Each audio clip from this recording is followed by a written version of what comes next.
Assalamualaikum warahmatullahi wabarakatuh. Kami dari kelompok 3 akan mempresentasikan hasil dari proyek AIT kami. Namun sebelum itu, izinkan kami memperkenalkan diri terlebih dahulu. Di samping kiri saya, silakan.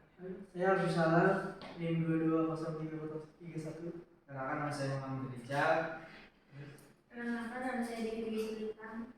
Baik, langsung saja kita ke tahap presentasi. Pertama kami akan menjelaskan beberapa komponen yang kami gunakan dalam proyek ini. Silakan. Jadi komponen yang kita gunakan sebelumnya, alat yang kita buat itu namanya monitoring detak jantung ya. Jadi yang pasti ada sensor detak jantungnya, sensor itu heart rate. Terus juga ada SP32, itu ada dua sebagai nantinya ada sensor sama aktuator. Nah, nanti aktuatornya itu pakai buzzer. Sini ada buzzer. Mungkin itu aja sih komponen utamanya. Nanti kita monitoringnya lewat web ya. Mungkin fungsinya tuh nanti ketika sensor deteksi bahwa detak jantung per menitnya itu kurang dari 60 atau lebih, nanti kalau kurang tuh buzzer akan nyala. Ketika lebih itu gak bakal, karena nanti kan buzzernya mungkin ditaruh di ruang dokter atau tuh, misalkan seorang pasien detak jantungnya rendah, maka harus antisipasi gitu. Harus tangani. Oke, baik. Mungkin kita langsung ke tahap demonstrasinya ya. Jadi seperti ini bentuk alatnya seperti ini, kemudian letak sensornya di depan sini, dia akan mendeteksi denyut nadi kita gitu. Jadi alat ini akan dipakai oleh pasien, sedangkan alat yang terdapat dokter itu terdapat di ruang dokter. Jadi ketika sensornya mendeteksi denyut nadi yang rendah, maka buzzernya akan berbunyi dan dokter bisa segera mengecek mesinnya seperti itu. Ya, mungkin di sini bisa lihat monitornya seperti ini. Terus juga outputnya bakal ditampilkan di sebuah monitor ya, PC seperti ini, bisa dicoba lihat.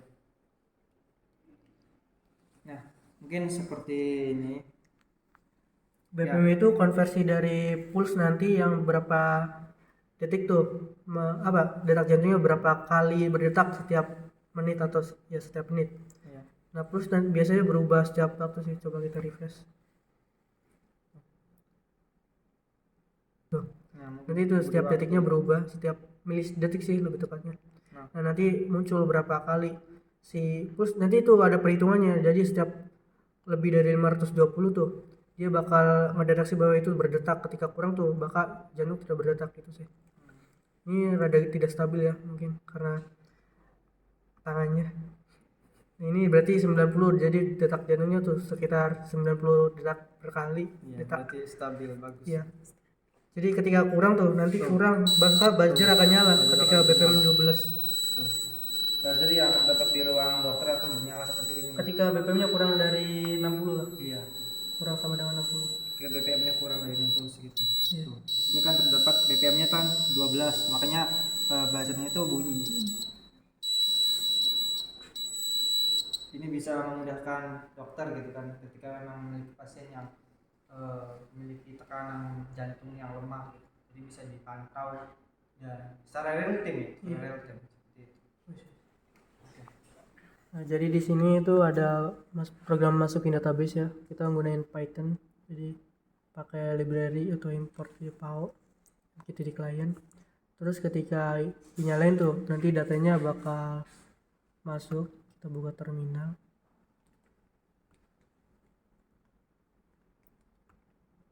Tuh, data dari filenya tuh masuk, terus bakal masuk ke database juga. Tuh, datanya bakal masuk. Tadi itu 96 ya tuh. Terus ada 150. Terus 150 masuk data. Jadi tetap kesimpan log detak jantung per menitnya di database sudah. Oke, di sini codingan untuk websitenya. Ini jadi ada codingan ini buat nampilin value-nya nanti di H3 nih. Tampilan BPM sama tampilan pulse. Nah itu tuh didapat dari sini. Jadi kita tuh topiknya beda untuk pulse sama BPM ya. Jadi pulse itu karena real time terus per milisecond jadi dibedain karena soal pengirimannya tuh beda. Jadi sensor biasa nih yang BPM nih itu ngirimnya per 10 detik atau lebih gitu. Tapi kalau pulse itu per milidetik. Jadi beda. Kalau disatuin tuh nanti susah buat pecahnya.